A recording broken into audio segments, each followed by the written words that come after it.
Buenas noticias para la economía fueron malas noticias para Wall Street, que hoy cayó arrastrada por la fuerza del consumidor norteamericano que sigue comprando, sigue gastando y goza de buena salud. Y hay otro asunto, amigos, que estoy monitoreando y es la situación en China. Siguen viniendo malas noticias de China. La bolsa ha caído con fuerza. Pareciera estar al borde de un colapso bursátil. Vamos también a hablar de eso. Muchas noticias para comentar hoy. Es miércoles 17 de enero, 7 p.m. y a esta hora comenzamos nuestro recorrido por la jornada en los mercados financieros y comenzamos aquí. Reuters dice que Wall Street cayó tras los datos de ventas minoristas en Estados Unidos. Y recuerden que ayer decíamos que había hablado Chris Waller de la Reserva Federal. Dijo, miren, sí, bajaremos las tasas, pero no hay apuro. No hay apuro en bajarlas porque la economía está bien, el consumidor está bien, hay trabajo, hay pleno empleo. Hay crecimiento económico, no hay recesión, no hay problemas, entonces no hay apuro en bajar las tasas. Y eso generó un repricing, todo un proceso en donde se están ajustando los precios de los bonos para ante una nueva expectativa de tasas de intereses altas por más tiempo, y también al ajustarse las expectativas sobre las tasas se ajustan también los precios de todos los activos en la economía, especialmente de las acciones. Entonces, bueno, hoy tuvimos estos datos. Aquí dice otro titular en el mismo sentido. Reuters dice Wall Street cae y el rendimiento de los bonos sube. Los bonos tuvieron que caer de precio para que aumentara su rendimiento y se pusieran en línea con las nuevas expectativas de que las tasas no van a bajar tan rápido, y todo esto es por una menor esperanza de rebaja de tasas de interés por parte de la Reserva Federal. Y esta es la primera página de Bloomberg Stock. Las acciones bajan y por las sólidas, los números, la data muy sólida del consumo, las ventas minoristas, y eso hace pues que haya todo, como les dije, un repricing de las tasas de interés. Allí dicen los títulos pequeños que las ventas minoristas subieron, tuvieron su mayor subida en los últimos 3 meses, ahora al cierre de la temporada navideña. Y aquí dice que las acciones retrocedieron y el rendimiento de los bonos subió, es decir, también cayeron los precios, todo cayó hoy, ya que la Reserva Federal no está en apuro de recortar las tasas de interés. Y tal vez lo más importante, dice aquí, en un momento en donde las buenas noticias para la economía no son en realidad buenas noticias para los mercados desde el punto de vista de la política monetaria.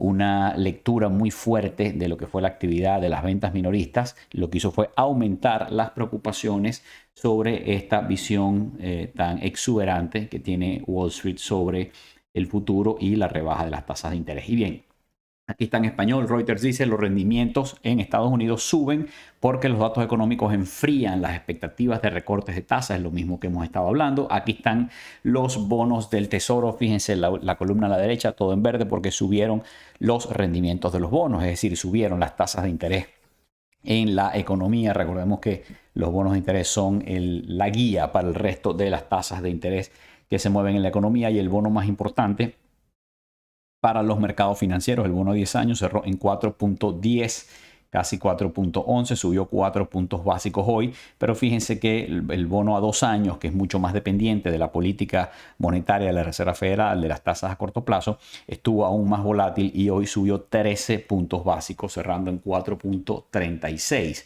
Y dice aquí que las acciones europeas cayeron más de 1% tras los comentarios de línea dura del Banco Central Europeo y decepcionantes datos chinos. Bueno, lo del Banco Central Europeo es que están en la misma tónica de la Reserva Federal, advirtiéndole a los mercados, epa, se están adelantando, están yendo muy rápido, señores, amigos inversionistas y especuladores, están yendo muy rápido porque sí vamos a recortar las tasas de interés, pero no tan rápido. Entonces, la misma tónica de la Reserva Federal la tiene el Banco Central Europeo, y las acciones de Europa también cayeron. Pero además hay preocupaciones sobre China, hay preocupaciones en Europa, no descarto que en algún momento lleguen también al mercado americano, y les voy a hablar sobre China en un momento. Y aquí está, ya que estamos en Europa, pues aquí está Christine Lagarde, el Banco Central Europeo, va por buen camino, pero no ha terminado su trabajo. Bueno, un poco en la misma posición en la que está la Reserva Federal. Las cosas van bien, pero estamos mal, no estamos todavía donde queremos estar respecto a la inflación. Y la actividad económica de Estados Unidos apenas varía en las últimas semanas. Esto es según la publicación del libro beige de la Reserva Federal, que fue dado a conocer hoy. Y dice el libro beige: en la mayoría de los 12 distritos de la Reserva Federal informaron de pocos o ningún cambio en la actividad económica. Esto es lo que está en el libro Beige. Y esa encuesta es básicamente una encuesta a empresarios, a líderes empresariales en en cada uno de los 12 distritos de la Reserva Federal. Y aquí entremos con el tema de China, amigos. Fíjense, el economista dice, China sufre triple golpe que deja a su economía sin respiración y sacude las bolsas mundiales. Wow, bueno, tremendo titular. Fíjense, y en los pequeños titulares allí dice, existe el riesgo de que se produzca una espiral descendente en el mercado inmobiliario. Bueno, sabemos que en China hay una crisis en el sector inmobiliario que ya lleva por lo menos 2 años y se ha ido profundizando. Luego dice, la deuda total de la economía ha vuelto a marcar un nuevo récord histórico. Bueno, China está profundamente endeudada, pero a diferencia de otros países, pareciera que aquí el problema es no tanto la deuda del Estado central como de las provincias, de los estados, las ciudades, los estados, las provincias de China y algunas mega empresas públicas. Y el último punto, mientras que la población ha caído más de 2 millones de habitantes, bueno, China está decreciendo, su población está decreciendo. Tal vez eso es una de las razones por las cuales todos los pronósticos indican que China va a dejar de ser el país más poblado del mundo, que va a ser India dentro de poco. China está decreciendo su población, lo cual no ayuda al crecimiento económico, que además viene desacelerándose. Y todas estas son noticias de hoy. F dice, los precios de la vivienda nueva en China experimentan su mayor caída desde el 2015, y es que, bueno, como han caído los precios de la vivienda, digamos, de la vivienda usada de segunda mano, que es el mercado más grande, porque son todas las viviendas que se han construido durante muchos años, al caer el precio de esa vivienda, pues también cae el precio de la vivienda nueva. Y el problema es que cuando cae el precio de las viviendas, esto pasa en cualquier parte del mundo, cuando el precio de las viviendas existentes caen demasiado, a veces llegan a estar más baratas que las viviendas nuevas. Entonces no es económico, no es rentable construir nuevas viviendas porque el metro cuadrado de una vivienda nueva sale más caro que comprar una que ya existe, y esto genera pues una contracción en el sector construcción, que es gran generador de empleo, de mano de obra, bueno, y eso genera todo un efecto en la economía. Y dice otro titular acá de Bloomberg, China, el mercado inmobiliario comercial ha caído mucho y está atrayendo a algunos buscadores de ofertas. Pero bueno, de nuevo, son todas noticias que tienen que ver con la caída de los precios, la caída de los mercados. China está probablemente en un proceso deflacionario en este momento. Eso tampoco es bueno para la economía. Y aquí decía otra nota de Reuters, decía, refiriéndose a China, que los datos mostraron que la tasa de crecimiento económico en China en el cuarto trimestre no cumplió las expectativas del mercado, lo que aumentó el apetito por el riesgo en la renta variable. Bueno, los datos de crecimiento económico de China no cumplieron la expectativa. Sin embargo, China dice que creció. Lo que pasa es que cada vez son menos creíbles los datos que publica el gobierno chino.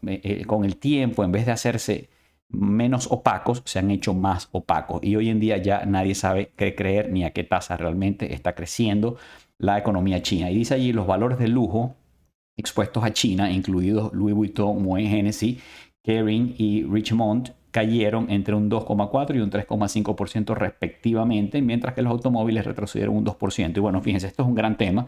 Voy a aprovechar para tocarlo porque, bueno, me han preguntado sobre acciones como Louis Vuitton, Moet Hennessy. Recuérdense que es la empresa más grande de Europa en este momento, junto con Novartis, con Novo Nordisk. Están entre ellas dos, se disputan cuál es la más grande. El hombre más rico de Europa en este momento es el presidente y dueño de Louis Vuitton. Son estas empresas que venden artículos de lujo muy, muy, muy rentables. De hecho, yo he querido incorporar algunas de estas empresas en portafolios de algunos clientes, pero no lo he hecho porque tengo tiempo esperando que lleguen a mejores precios. Han estado muy caras. Estas acciones han estado tan caras como los productos lujosos que venden. Pero en este momento están cayendo. ¿Por qué? Porque China es el principal mercado en el mundo para el lujo. También es un mercado importantísimo para los carros, y Tesla también está sufriendo por muchas otras razones, pero incluyendo a China. Entonces quería profundizar con ustedes un poquito en esto. Fíjense, primero la bolsa ayer cayó, la bolsa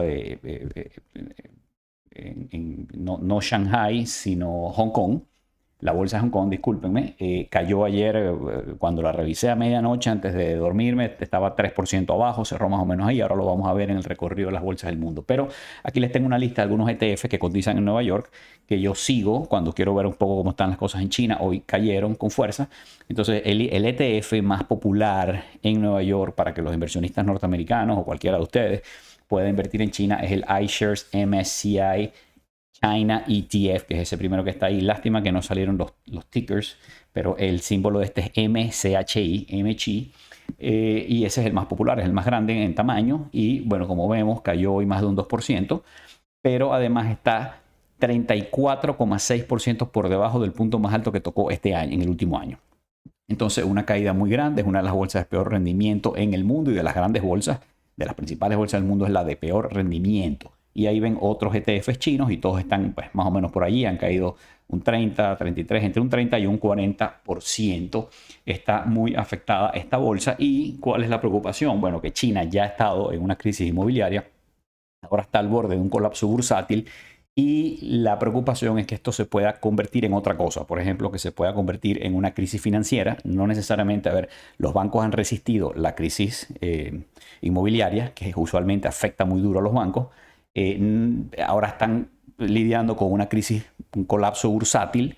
Y bueno, de nuevo, la preocupación es si eso puede contagiarse a la economía real, donde ya hay efectos. Vemos que la economía no está creciendo como debería y todas las noticias que vienen de China son malas, pero además si esto podría profundizar y crear una crisis financiera o en el sector bancario. Y algunas de las empresas que tienen exposición a China, por ejemplo, que hay muchas, ¿no? Por supuesto, pero aquí dos ejemplos, Apple y Tesla, dos empresas americanas grandes, son parte de las Magnificent Seven, las 7 magníficas, y tienen mucha exposición a China. Yo creo que Apple debe estar vendiendo entre el 15 y el 20% de sus ingresos son en China, y Tesla probablemente más, no sé cuánto, pero tienen la Gigafactory en Shanghai y venden muchos carros en China. Bueno, las dos cayeron hoy, pero no necesariamente por noticias que tengan que ver con China, pero probablemente China está teniendo también un efecto. Y ahí están, fíjense, 4 empresas que venden productos de lujo, que son 4 empresas maravillosas, sus números son maravillosos, son empresas que venden, ganan dinero, tienen márgenes asombrosos. Yo incorporaría probablemente cualquiera de esas en alguno de mis portafolios si estuvieran a buen precio, si estuvieran en algún momento a un precio atractivo. Y por ejemplo, ahí está, les puse la cotización en su bolsa matriz natal principal, digamos, y la cotización del ADR en Nueva York. Por ejemplo, el caso de Louis Vuitton Moët Hennessy, ahí lo ven. Louis Vuitton cerró hoy en 647 euros en la bolsa de París, está 28% por debajo del punto más alto que tocó en el año y solo un 0,53 por encima del punto más bajo que tocó, que probablemente fue hoy o ayer. Y ahí debajo está Louis Vuitton Moët Hennessy, pero el ADR que cotiza en Nueva York, que cerró en $141. Y también les puse allí Hermès, otra excelente empresa, probablemente la que tiene los mejores números y los mejores márgenes, y también la que está más cara. Y cerró hoy en París en 1.810 euros. El ADR en Nueva York cerró en 196.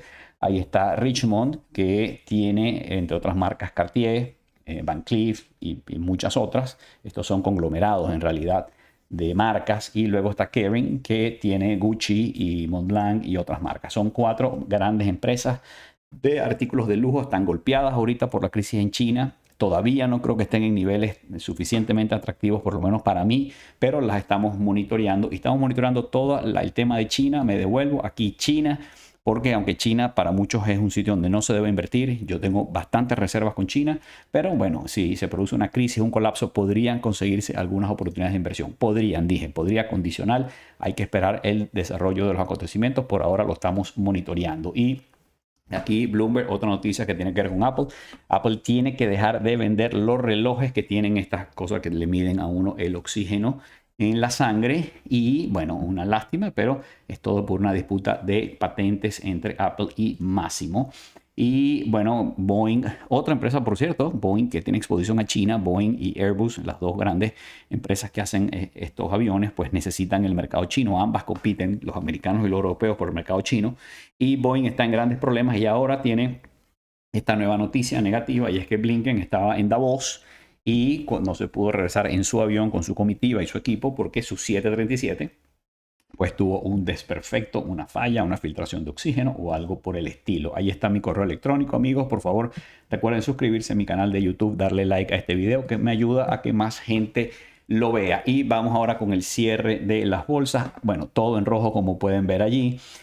Japón, Tokio cerró un 0,4% abajo, y en China las dos bolsas cayendo. Hong Kong, el índice Hang Seng 3,71, casi 4% abajo. Como lo vemos en la columna de la derecha, está un 32 0.7% por debajo del punto más alto de este año. Realmente la bolsa de peor desempeño, y si esta caída, si sigue cayendo con esta fuerza, con esta intensidad, podría haber un colapso bursátil en China y en Shanghai. El SSI cayó un 2,09%. Mientras que en Seúl el Kospi cayó un 2,47% y Tel Aviv un 1,05%. Luego en Europa el índice paneuropeo, el Stoxx 600, cayó poco más de un 1%, con todas las bolsas europeas que nosotros seguimos aquí cayendo con fuerza, especialmente Londres, que fue la que cayó más, un 1,48%. En nuestro continente, Sao Paulo un 0,6% arriba. Merval, la única excepción de todas las bolsas que seguimos aquí, arriba un 6,28%. Recordemos, esto es en moneda local, en pesos, muy volátil. Y en Ciudad de México, la bolsa cayendo un 0,75%. Y en Nueva York, todos los índices bursátiles en caída. El S&P 500 un 0,56% abajo. El Nasdaq un poquito más, un 0,59% abajo. El Russell 2000 cayó aún más, un 0,73%. Estuvieron todo el día muy por debajo de estos límites, de estos números, de estos niveles, pero hubo un mini rally en la última media hora del mercado y cerraron con mejores números, pero aún así cerraron en rojo los índices. La volatilidad subió, superó los 14, va rumbo a los 15, subió un 6,86%, sigue en niveles bajos, pero definitivamente está aumentando un poquito el nerviosismo en los mercados. El dólar estable en 103,37, el oro cayó un 1% y fíjense, amenaza con traspasar hacia abajo, romper la barrera de los $2,000. El petróleo estable y mixto, el de Texas en 72.82, el Brent en 78.05, el Bitcoin cayó por debajo de 43,000, está en 42.668, y este es el mapa de calor, y hoy sí vemos aquí mucho rojo, hay rojo por todos lados, hay un poquito verde en algunos sectores defensivos. Se ve que hoy había muchos inversionistas y muchos especuladores salieron a descargar riesgo y tal vez asumir algunas posiciones más defensivas, como algunas empresas en el sector de salud, planes administradores de salud como United Healthcare, UNH, que está arriba y a la derecha. También algunas empresas que venden productos que son absolutamente necesarios para el consumidor, como Procter & Gamble, como Costco. Bueno, ahí es donde vemos un poquito de fuerza en el mercado hoy. De resto, energía siguió cayendo, y todo el área de real estate y de utilities, que son dos áreas muy sensibles a las tasas de interés, tanto el sector inmobiliario como el sector de servicios públicos, muy sensibles a las tasas de interés, y como las tasas están subiendo porque los bonos están cayendo, pues están afectadas. Ahí las vemos en rojo. Y aquí está el barómetro del mercado, todo en rojo, todos los sectores, las 9 cuadrículas del mercado hoy en caída. Y aquí está, fíjense, estamos monitoreando el récord, si finalmente el S&P 500 va a tocar su récord histórico que alcanzó hace ya 2 años, y ha estado cerquita, pero no lo ha logrado. Ahora con estas caídas de los últimos días se ha alejado más, está un 1,65% por debajo de su punto más alto de la historia, que fue 4.818. Tendría que subir desde el punto en que cerró hoy un 1,68% para llegar a ese récord histórico. Y fíjense que el índice de miedo y codicia se ha ido moviendo rápidamente. Estaba en codicia extrema hace una semana, un poco más. Pasó a codicia y ahora amenaza con llegar en cualquier momento al nivel neutral. Esto es una señal de que pues hay un poco más de miedo y cautela en los mercados. Bueno, amigos, los dejo hasta aquí. Espero que todo esto les haya sido útil. Espero sus comentarios. Saludos.